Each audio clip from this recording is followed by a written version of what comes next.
¿Existe libre albedrío o Dios creó al hombre para su gloria y éste usó su voluntad para pecar? Quédate en este video y te enseñaré qué es lo que dice la palabra de Dios. La verdad nos hará libres. Romanos 9:20, verso 23, dice la palabra de Dios.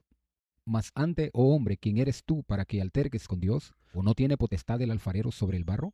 Como introducción, pocas preguntas han generado tanto debate como esta. ¿Tiene el hombre libre albedrío o todo depende de la voluntad de Dios? Algunos afirman que el hombre posee una libertad absoluta para decidir cualquier cosa respecto a Dios. Otros sostienen que el hombre es simplemente un robot sin responsabilidad. La Biblia no enseña ninguno de estos extremos. Las Escrituras presentan dos verdades que nunca se contradicen. Dios es absolutamente soberano. El hombre es responsable de sus decisiones. La pregunta correcta no es si el hombre toma decisiones, porque claramente las toma. La pregunta es, ¿qué clase de libertad posee el hombre según la Biblia? Veamos el desarrollo de la revelación bíblica. Dios creó al hombre para su gloria. La Biblia comienza mostrando quién ocupa el centro del universo. No es el hombre, es Dios. Isaías 43:7 lo dice, para gloria mía los he creado. Colosenses 1:16, todo fue creado por medio de él y para él. Desde el principio el propósito de la creación nunca fue exaltar al hombre, sino manifestar la gloria del Creador. Adán fue creado santo, sin pecado, con comunión perfecta con Dios y con la capacidad de obedecer. Dios le dio un mandato claro, Génesis 2:16 al 17, del árbol de la ciencia del bien y del mal no comerás. Este mandato demuestra que Adán no fue creado como un robot. Tenía voluntad, podía obedecer, podía desobedecer y decidió desobedecer. El pecado fue una decisión del hombre, no un defecto del Creador. En Génesis 3, la serpiente introduce la duda de la palabra de Dios a Eva. Eva escucha, Adán participa, y ambos pecan voluntariamente. La Biblia nunca presenta a Dios como autor del pecado. Santiago 1:13 al 14 dice, Dios no puede ser tentado por el mal, ni él tienta a nadie. El pecado nació cuando el hombre utilizó su voluntad para rebelarse contra Dios. Por eso la responsabilidad moral recae sobre el ser humano. Dios creó al hombre bueno. El hombre decidió rebelarse contra Dios. Después de la caída, la voluntad quedó esclavizada al pecado. Aquí ocurre el gran cambio. Antes de la caída el hombre podía obedecer. Después de la caída su naturaleza quedó corrompida. Jesús dijo en Juan 8:34, todo aquel que hace pecado, esclavo es del pecado.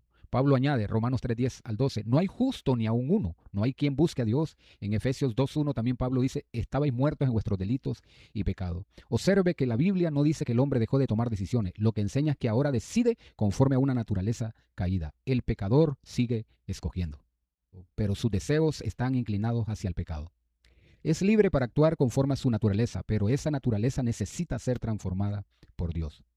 Solo la gracia de Dios puede cambiar el corazón. Aquí aparece el centro del Evangelio. Si el hombre pudiera salvarse únicamente por su propia voluntad, la cruz habría sido innecesaria. Pero Jesús declaró, Juan 6:44, nadie puede venir a mí si el Padre que me envió no lo trajese. Y Pablo afirma Efesios 2:8-9, porque por gracia soy salvo y esto no es de vosotros. La salvación no comienza con la voluntad humana, comienza con la gracia de Dios. Es Dios quien convence, es Dios quien llama, es Dios quien regenera. Y entonces el hombre responde con fe y arrepentimiento. La soberanía de Dios nunca elimina la responsabilidad humana. Aquí muchos intentan enfrentar dos verdades que la Biblia mantiene unidas. Dios es soberano, el hombre es responsable. José pudo decir a sus hermanos en Génesis 50:20, vosotros pensasteis mal contra mí, mas Dios lo encaminó a bien.